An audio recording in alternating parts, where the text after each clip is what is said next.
Muraho banyarwanda banyarwandakazi aho mwaba muri hose mu gihugu cyangwa hanze y'igihugu, ko tuzi yuko hari abanyarwanda benshi baba mu bihugu bitandukanye. Yubasuhuza, nitwa Dr. Christopher Kayumba, nkaba ndi umuyoboke wa RPD, umuryango uharanira demokarasi mu Rwanda. Nkuko mubizi, ejo twaganiriye ku mpamvu ibihugu bikira ibindi bigakena. Uyu munsi turaza kuganira ku mpamvu u Rwanda rugikennye.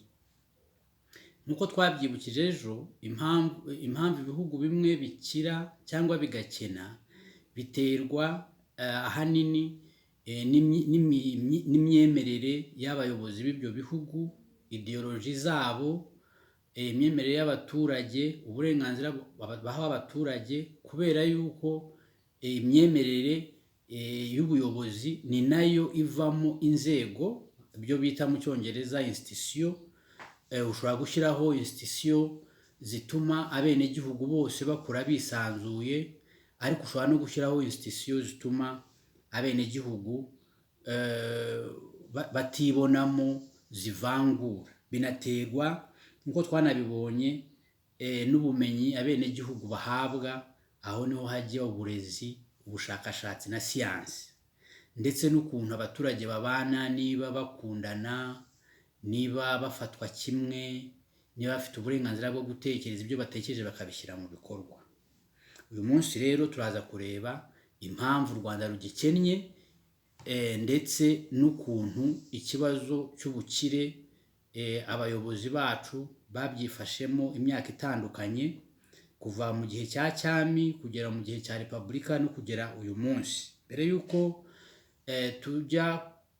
tuganira kuri ibyo, mu nyemerere mbanze mbibutse ko iki kiganiro mwakigiramo uruhare. Ni ikiganiro cyanyu, mugatanga ibitekerezo. Cya kabiri, mushobora no kugikunda, ibyo abongereza bita like, ugakandaho hari ukavuga uti nagikunze. Waba utanagikunze ukavuga uti iki kiganiro ntabwo nagikunze.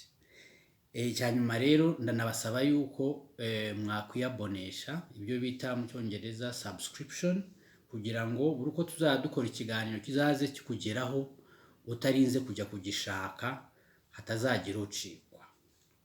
Mbere rero yuko tuganira ku mpamvu u Rwanda rugikennye, mu nyemerere mbanze mbabwire yuko ukurikije ibyanditswe ku Rwanda kuva rwabaho, usanga ahanini gusesengura, yaba ari ekonomi y'igihugu, ukuntu ubukungu bumeze, byaba ari ibintu bijyanye n'ubuyobozi na demokarasi cyangwa imibereho y'abaturage, bitoroha.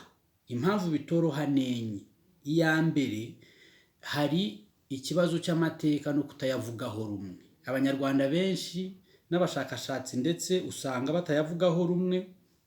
Waganira ku bintu bitandukanye, aho kureba ko ibyo wagaragaje niba ari byo cyangwa atari byo, ahubwo bakakwamagana, abandi bakavuga bati uyu ni umuntu wacu.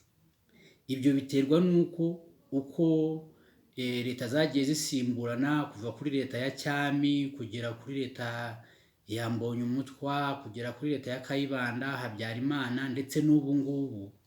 Ahanini hagiye hakorwa ibintu bitandukanye abantu batavugaho rumwe. Cya kabiri, kubera iyo mpamvu, iyo ukoze isesengura, aho kugira ngo abantu barebe ibimenyetso watanze, ahubwo batangira kubaza, bataranasoma cyangwa batarasoma ibyo wanditse cyangwa ikiganiro watanze. Baravuga bati ese uriya akomoka he? Ni akahe karere akomoka he? Akomokamo? Ese yenda ava muri he dini? Ese yenda ubwoko bwe ni ubuhe? Ese aravugira leta cyangwa ntavugira leta? Ibyo ngibyo nabyo bigatuma gusesengura ubukungu bw'u Rwanda bitoroha, kubera yuko hari abatibanda ku byo wavuze, ahubwo bakareba uko ureshya, uko usa, aho ukomoka, aho wize, bigatuma hari ikibazo. Icya gatatu nacyo gituma isesengura ry'ibibera mu Rwanda kuva rwabaho bitoroha, nuko ahanini eh, iyo uvuze icyo undi atemera, ahubwo akubona nk'umwanzi, aho kubona ko yenda wowe uba wakoresheje methodology itandukanye ndetse ntaho utamwanga. Ibyo rero nabyo bituma gusesengura bitoroha, kubera yuko ntabwo twubatse umuco wo kwihanganira igitekerezo cyangwa ubusesenguzi butandukanye n'ubwacu, nabyo bikagorana icyanyuma. Impamvu gusesengura u Rwanda bitoroha, usanga ahanini kuva yaza n'uburezi mu Rwanda ntabwo twubatse uburezi na siyanse, aho abashakashatsi n'abiza ibya siyansi ari bo bemeza ukuri ku bijyanye n'amateka no ku byabaye, kandi muzi yuko wabyemera utabyemera amateka araba kandi arahari. Ahanini ibintu bijyanye n'amateka, uko leta zagiye zisimburana, buri leta yagiye ishaka kugira ngo amateka yandikwe uko babishaka. Ibyo nabyo bigateza ikibazo. Ntabwo turagira umuco wo kwemera siyansi, yuko abemeza ibyanditse ari abashakashatsi, ari abantu babifitemo ubuzobere, tukabitandukanya na politiki. Icyo ni ikibazo gikomeye. Ndashaka kugira ngo namwe ibyo nza kuvuga byose mubirebere mu bimenyetso natanze, ntimubirebere mu ndorerwamo y'ikindi icyo ari cyo cyose. Nanone munyemerere mbabwira agakuru kamwe kajyanye n'iterambere dukomora mu mateka ya muntu.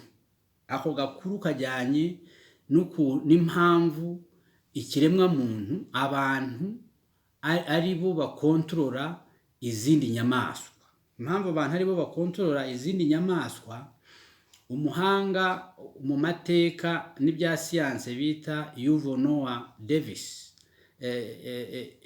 Noah Harari avuga yuko impamvu abantu bakontorora izindi nyamaswa ntabwo ari uko babarusha cyane ubwenge, ahubwo ni ukubera yuko abantu ari bo bonyine bashoboye mu myaka ibihumbi 70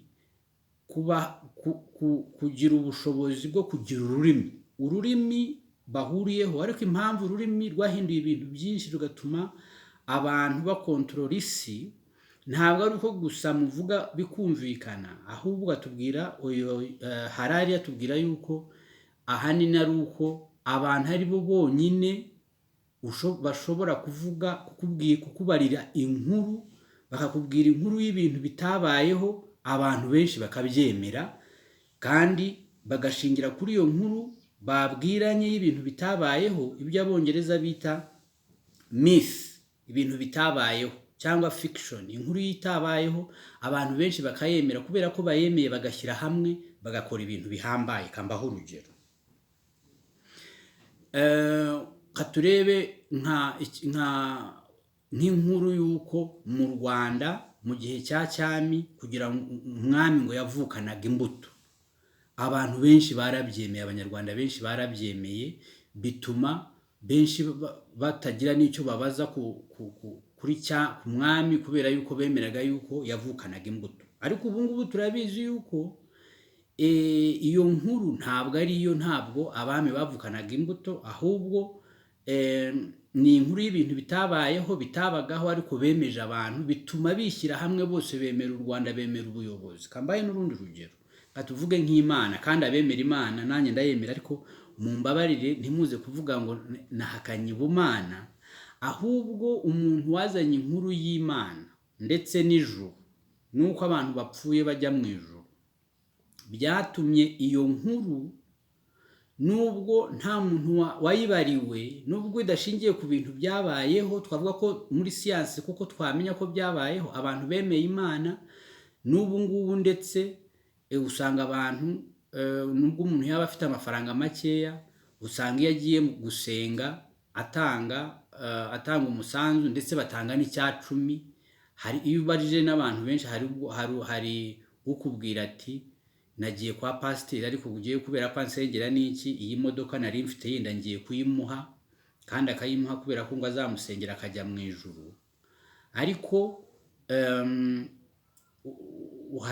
arakubaza ati iyo myemerere ntabwo tuyisangiye n'inyamaswa. Akanguha urugero, arabaza ati ese inkende ushobora gusanga irimo kwirira umuneke wayo, ukayibwira uti rwose uyu muneke wawe ufite urimo kurya wumpe, nuzapfa nzagufasha ujye mu bumana bw'inkende, ujye mu ijuru. Inkende yaguseka kubera ko urwo rurimi ntabwo rwemera, ntabwo ushobora no kwemera inkuru nk'izo ngizo zitabayeho. Niyo mpamvu batishyira hamwe. Impamvu mbabwira iyi nkuru ni uko ibihugu byose byateye imbere usanga nibura bifite inkuru imwe bagenda babwirana, idashingiye ku byabayeho ariko ishingiye kugira ngo bishyire hamwe, babibone nk'abenegihugu bashyire hamwe.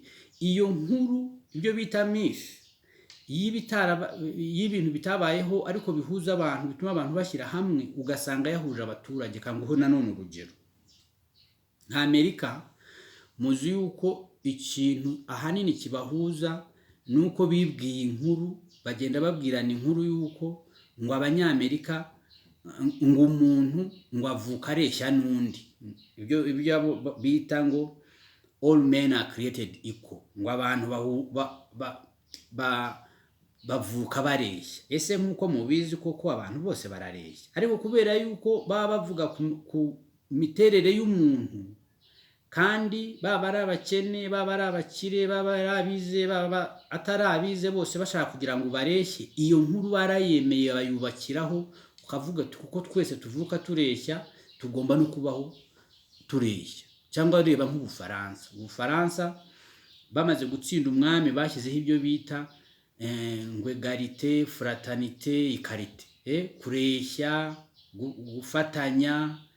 Iyo nkuru ituma, iyo nkuru y'ibintu umuntu yihimbiye, ntabwo mvuga ko atari byo, kuko iyo bigize ikintu kiba cyo rimwe na rimwe, iyo mucyemeye mukagishyira mu bikorwa. Ibyo bihuza Abafaransa, ntibarebe ukuntu umuntu areshya, akarere aturukamo n'iki, bagahurira kuri izo valeur. Mu Rwanda rero ni kimwe mu bintu twagiye tubura, kandi ubundi byari bihari. Ndaza kubereka impamvu iyo nkuru ihuza abantu bose, bakibona nk'umuntu umwe, bakibona nk'abenegihugu, bagakundana, bakemera yuko bafite inkomoko imwe, ndetse bafite n'ejo hazaza hamwe, bituma igihugu gikira cyangwa gikena. None kanibaze, ese ni iyihe mpamvu u Rwanda rugikennye? Kugira ngo tumenye impamvu u Rwanda rugikennye, muranyemerera ikiganiro ngishyire mu bice bitatu, bishingiye ku mareta atandukanye u Rwanda rwagiye rugira. Ndaza guhera kuri leta y'ubwami cyangwa cyami cyangwa y'umwami, ninyirangiza turebe gakeya leta y'abakoloni kuko nayo yabayeho, turebe repubulika ya mbere, repubulika ya kabiri, ndetse na leta iyobowe na FPR. Kaduhere kuri cyami. Ese ubwami bwabonaga ko u Rwanda rwakira gute? Ese mu gihe cy'umwami u Rwanda rwari rukize? Kugira ngo usesengure neza ubuyobozi bwa cyami n'ukuntu bwumvaga ukuntu u Rwanda rwakira, turahera ku nkuru nari maze kubabwira y'ukuntu abantu bahuzwa bakemera igihugu bishingiye akenshi ku nkuru itarabayeho, ibyo abongereza bita fiction cyangwa myth.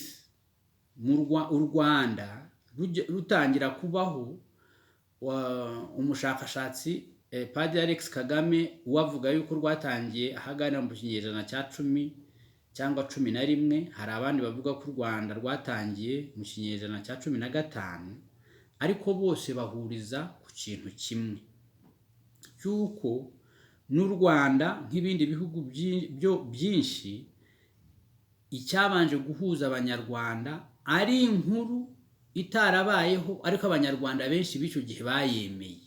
Iyo nkuru ni iy'inkomoko y'umunyarwanda, n'inkomoko y'ubuyobozi, n'inkomoko y'abaturage b'u Rwanda.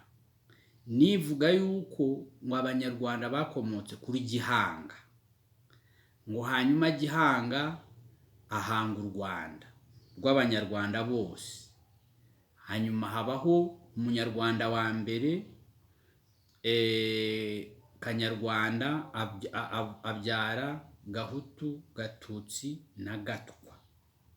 Hanyuma abo bana be bose ari abanyarwanda bafite inkomoko imwe, umuyobozi wabo ngo akavukana imbuto ariwe waje kuba umwami. Iyo nayo barayemera, bemera yuko ubuyobozi umuntu avukana iyo mpano, avukana ubwo bushobozi, bituma kubera ko bose bemeraga ko bakomoka hamwe, bakemera Gihanga, Imana y'u Rwanda n'abanyarwanda, bakemera ko ubuyobozi butangwa na Gihanga, umuntu avukane imbuto, bashyize hamwe ku buryo abanyarwanda ntibigeze barwana bishingiye ku bwoko cyangwa ku turere kugera mu kinyejana cya 20.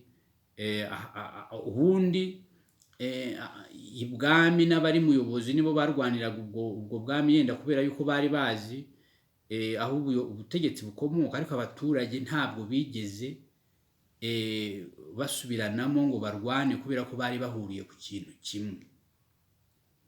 Iyo ni ikijyanye impamvu nsobanura kugirira imyemerere imwe ku baturage bose, ni ukubera yuko Abongereza bavuga yuko kugira ngo igihugu gikire cyangwa gikene gigomba guhera ku mibereho sosiyale. Ese abaturage bose bibona nk'abenegihugu?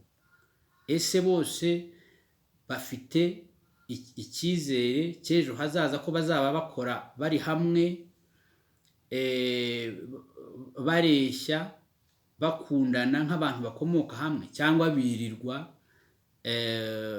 basubiranamo kubera yuko batekereza ko bakomotse ahantu hatandukanye? Ndaza no kwereka kuko ntabwo wakira abo ubanye nabo, abo muturanye, utabafata nk'aho bo ari abantu bafite nk'uburenganzira bwawe.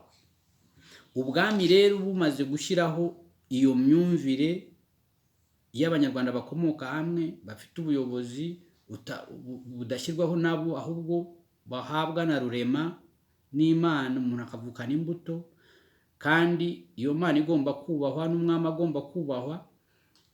Ubwami bwemeraga yuko kugira ngo u Rwanda rukire bwagombaga nibura gukora ibintu bitatu. Icya mbere, abaturage bagombaga gukora, bagahinga. Ibyo bahinze bikabafasha kubaho neza, kurya no kubaho, ndetse ni nabo babeshagaho ibwami kuko ibwami ntabwo bahingaga. Abandi baturage ndetse bakorora, ibyo boroye bikabafasha bikababeshaho, ariko bakanahaho n'ibwami. Ariko bakoraga n'ubukorikori. Icya kabiri muri rusange, bakoraga n'ubukorikori butandukanye, ndetse byanatumaga ibwami bagira n'uburyo bwo kushoza kwirinda, ibyo bita umutekano, ndetse no kwagura u Rwanda n'ibindi bitandukanye, gukora ibintu bitandukanye. Icya gatatu cya nyuma, ukuntu ubwami bwabonaga ukuntu u Rwanda rwakira, nk'uko mubizi, ni ibintu bijyanye no kwagura u Rwanda. Iyo u Rwanda abayobozi barwo kugira ngo bakire baguraga u Rwanda, ndetse aho ibihugu byo hanze bafashe, ubutaka bwo hanze bafashe, bakabugira ubwabo, ubwo igihugu kikaba kiragutse. Ariko aho bafashe banakuragayo n'ibindi bintu bijyanye n'ubukire butandukanye burimo ndetse n'abantu, burimo ndetse n'abaja, burimo n'indi mitungo itandukanye. Uko niko ubwami bwabonaga ukuntu igihugu cyakira ugereranyije n'isi y'icyo gihe, kuva muri icyo kinyejana cya 10 kugera nibura mu mpera z'ikinyejana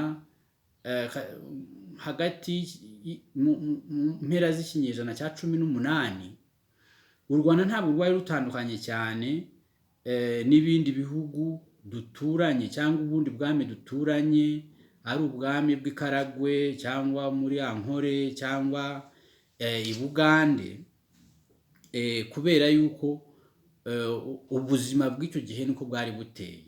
Ubigereranyije n'ubu ngubu ntabwo wavuga yuko u Rwanda wavuga ko rwari ruteye imbere nk'uko duteye imbere ubu ngubu, ariko nibura muri icyo gihe ugereranyije ndetse no mu bindi bihugu byinshi, ntabwo twari turi hasi cyane nk'uko u Rwanda rumeze ubu ngubu ugereranyije n'ibihugu nka Amerika. Muri iryo sesengura rero nkoze, nta nubwo abanyarwanda benshi ubusumbane bwari buri hejuru cyane. Oya, icyo gihe wabonaga ko hari kategori ebyiri z'abantu cyangwa ibice bibiri by'abanyarwanda. Hari igice rusange cy'abanyarwanda babaho kubera ko bakoze, yahinze cyangwa yoroye, ariko ubukire bwabo butasumbana cyane, nubwo inka yahabwaga agaciro kurusha ubuhinzi. Ikindi gice cya kabiri cyari icy'abari mu buyobozi, umwami n'abamufasha kuyobora babagaho neza kurusha abandi baturage, ariko abaturage muri rusange ntabwo wabonaga yuko hari itandukanyirizo rinini cyane, nubwo hari abo ibwami n'umwami yitagaho cyane agatuma bakira kurusha abandi. Aho ngaho ni ku gihe cya cyami. Katujye noneho ku gihe cy'ubukoroni. Igihe cy'ubukoroni ntabwo nza kugitindaho cyane, kubera yuko ubukoroni abahanga bose bavuga yuko ntabwo ubukoroni bwigeze bukorera abaturage b'u Rwanda cyangwa abaturage ba Afurika bagamije kugira ngo bakire, ahubwo ubukoroni bwaje kugira ngo bukize ibihugu byabo, ndetse na ekonomi bashyizeho. Muribuka ko aribo bazanye ifaranga, batangije umugambi w'ifaranga, ndetse no guhinga ibintu bitandukanye harimo nka ikawa n'icyayi, ariko ibyo bahingaga babijyanaga mu bihugu byabo bigateza imbere inganda zabo. Nubwo bagiye bashyiraho amashuri, nubwo bagiye bashyiraho imihanda, ariko iyo mihanda ahanini yari igamije kunyuramo ibyo bashaka kujyana mu bihugu byabo kurusha gukiza abanyarwanda. Ntabwo rero nyitindaho, ndetse muzi yuko abakoloni nabo bagize uruhare mu guteranya abanyarwanda kandi iyo gahunda ntabwo bayikoze mu Rwanda, yari ubumwe bwo kuyobora, ugateranya abantu kugira ngo bose ubayobore badashyize hamwe. Katujye kuri Repubulika ya mbere. Ese Repubulika ya mbere yumvaga gute ubukire, ukuntu u Rwanda rwakira, kandi yanakoze iki kugira ngo u Rwanda rukire? Ariko birangira Repubulika ya mbere muzi ko yarangiye muri 73, aho Perezida Kayibanda yakuweho na Habyarimana wari umugaba wari ukuriye ingabo, ariko yamukuyeho u Rwanda rugikennye. Ni ukubera iki? Kanibutse yuko abahanga batubwira yuko ibihugu byose kuva byabaho, hari mu mateka yabyo ibihe bituma abayobozi bacu bashobora kubifasha kugira ngo bikire cyangwa bikene. Urebye mu mateka y'u Rwanda, kubera ko ubwami muri rusange butari bwarakijije u Rwanda n'abanyarwanda, ari nayo mpamvu abakoloni bashoboye gukoloniza u Rwanda, kubera ko iyo tuba twarateye imbere katuvuge ntabwo umukoloni yari kudushobora kuko twari kuba dufite nk'imbunda. Impamvu bwashobotse nuko ibwami bamenye ko abazungu bafite imbunda, batinya kurwana nabo kubera yuko bavugaga bati ntabwo twabatsinda kuko bafite imbunda. Urumva ko ubwami ntabwo bwashoboye gufasha abanyarwanda ngo batsinde umuzungu kubera ko u Rwanda rwari rudakize, rudateye imbere nk'uko abakoloni bari bameze. Muri za 59 rero niho hatangiye kurwanya ubukoloni dushaka ngo tubukureho. Ni naho navuga yuko abayobozi b'icyo gihe n'abanyarwanda icyo gihe bari bafite amahirwe yo gutuma bakora ibintu noneho mu buryo butandukanye bagakiza u Rwanda. Ndashaka kubabwira yuko iyo usomye amateka yandikwa n'abantu batandukanye, harimo abanyarwanda ndetse n'abanyamahanga, bavuga yuko aho kugira ngo abayobozi b'icyo gihe b'amashyaka atandukanye, ari Aprosoma, ari Runari, ari MDR, aho kugira ngo bashyire hamwe barwanye umukoloni, bavuge bati twese turi abanyarwanda, tukadushyire hamwe turwane umukoloni, hanyuma namara kugenda twubake u Rwanda rwa buri munyarwanda, ahubwo ntabwo bashyize hamwe. Hari abavugaga bati umukoloni agende aka kanya twiyobore, hari n'abandi bavugaga bati ikibazo ntabwo ari umukoloni, ahubwo ikibazo n'abashyigikiye cyami, tugomba kubanza kuyitsinda. Ibyo bituma abanyarwanda bacibwamo ibice kubera ayo mashyaka atandukanye, ari Runari, ari Aprosoma, ari MDR. Bituma intangiriro yo kubaka ubumwe idashoboka.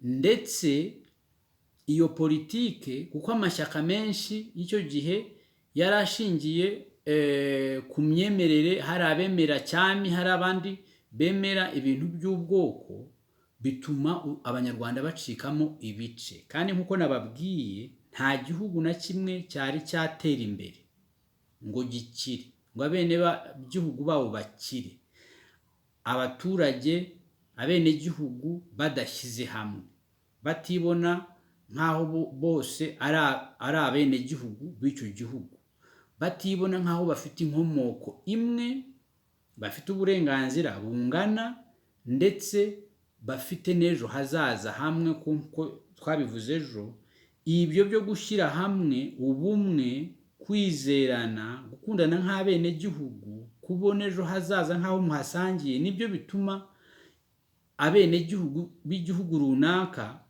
bashobora no kugirirwa icyizere n'amahanga, abanyamahanga bakaza kuhashora imari kuko baba babona abantu ko bashyize hamwe. Ni nabyo bituma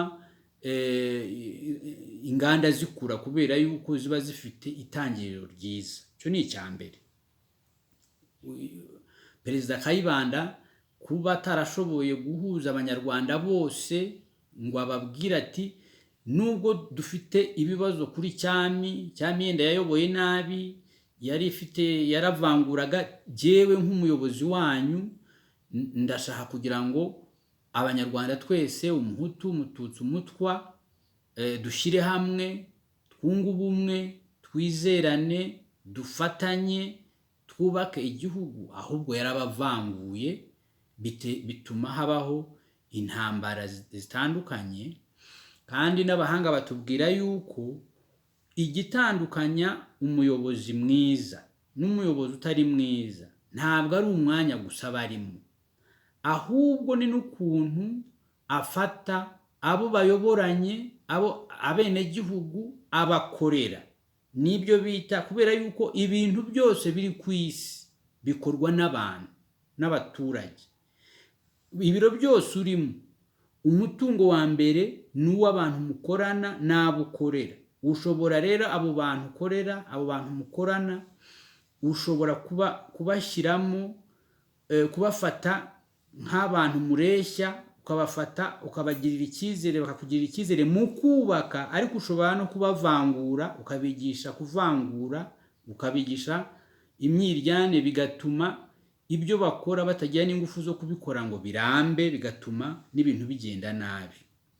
Icya kabiri, kugira ngo umenye unasobanure impamvu ibihugu bikira cyangwa bikena, ureba politike y'inzego zitandukanye, kubera nk'uko nababwiye, inzego, ibyo bita institution, inzego zitandukanye, harimo katuvuge nk'urwego rw'ubucamanza, urwego urwego rushyiraho amategeko cyangwa itegeko parliament, urwego rwa executive, urwego inzego z'ubucuruzi, inzego z'amashuri, inzego zijyanye n'ubuzima. Izo nzego ukuntu zuba zubatse bitangirira ku mitekerereze y'abayobozi na leta, ibyo twise ejo ideology, intekerezo z'abayobozi. Ibitekerezo byabo ni nabyo bivamo amategeko akavamo inzego zitandukanye. Kandi abahanga batubwira yuko inzego zishobora kubakwa ku buryo abo zikorera zibafata kimwe, zikabaha amahirwe angana, cyangwa ushobora gushyiraho inzego ariko ahanini izo nzego zikorera uwazishyizeho ndetse zinavangura abaturage. Izo nzego zivangura abaturage zituma bakena. Inzego zitanga amahirwe angana zituma igihugu gikira.